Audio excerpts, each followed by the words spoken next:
The actress. There was once a great actress, a woman who had achieved such triumphs that the whole world of art worshipped at her feet.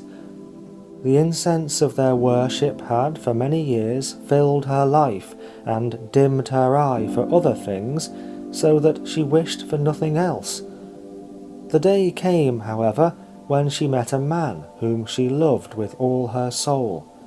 Then all her art and all her triumphs and the clouds of incense were as nothing to her. Love was her whole life. But even though this was so, the man she loved grew jealous of the public that the woman no longer cared for. He asked her to give up her career and to leave the stage forever. She did so easily, for she said, "Love is better than art, better than fame, better than life itself." And so she left the stage and all its triumphs gladly, and gave up her whole life to the man whom she loved. Time rushed by, and the man's love grew steadily less and less, and the woman who had given up everything for it knew it, and the knowledge of it fell on her like a chill mist at evening, and wrapped her from head to foot in a grey shroud of despair. But she was a brave woman, and strong, and she looked the horror full in the face without flinching. She knew that she had reached the crisis of her life, the crisis on the issue of which her whole fate hung. She saw the situation with a cruel, sharp clearness, which cut into her heart. She had sacrificed her career to her love, and now that love was failing her. If she could not find means of reviving that light which was now fading away, it would soon burn out altogether. She would be desolate in the midst of the ruins of her spoilt life. And now, the woman who had been a great actress realized that her art, instead of being a help and an inspiration to her in this darkest strait of her life, proved, on the contrary, a drawback and a hindrance.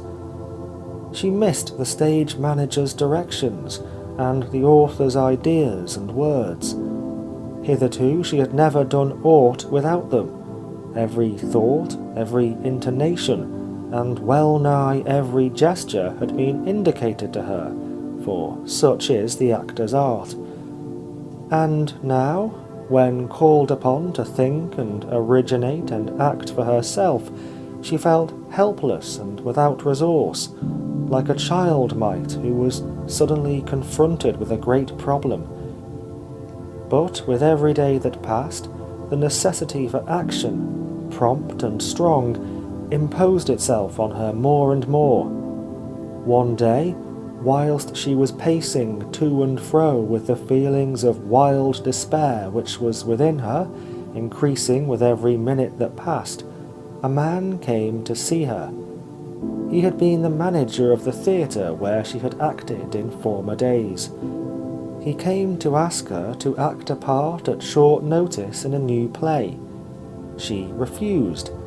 What had she to do with the stage, and with that false art which turned those who practised it into puppets, helpless puppets moved by strings which were in the hands of the stage managers and the author? Today she was face to face with a tragedy of real life, beside which all the mock sufferings of the stage were but as so much tinsel and cardboard. But the manager persisted. It meant money to him, and he was a Jew, and so he buzzed round her with the perseverance of a fly in autumn who will not be beaten off. Would she not at least read the play? To be rid of him, she read it, and she found that the tragedy of the play was the tragedy of her life. The situation was the same, and a solution of the problem was given. Fate had come to the actress's help in a stage play. She would act it so as to master entirely every detail of the situation. And so she studied the part and soon played it to a large audience. She acted with a fervour of genius which she had never surpassed during the whole of her career, and the applause that thundered from all sides was the irresistible homage paid by the hearts and souls of men to all-conquering genius. When it was all over, she returned home weary and half stupefied, with the cries and shouts of the multitude ringing in her ears. She had given them her best, had poured the power and wonder of her soul at their feet. All that was left to her now was a sense of powerlessness and weakness. She arrived at her house weary and flower-laden. Suddenly she noticed the 2 places that were prepared at the supper table, and then remembered that tonight was to decide her fate. She had forgotten it till then. At that moment the man she had loved came in, and he said, "Am I in time?"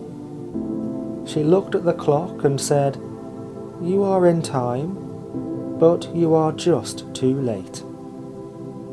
End of The Actress by Oscar Wilde.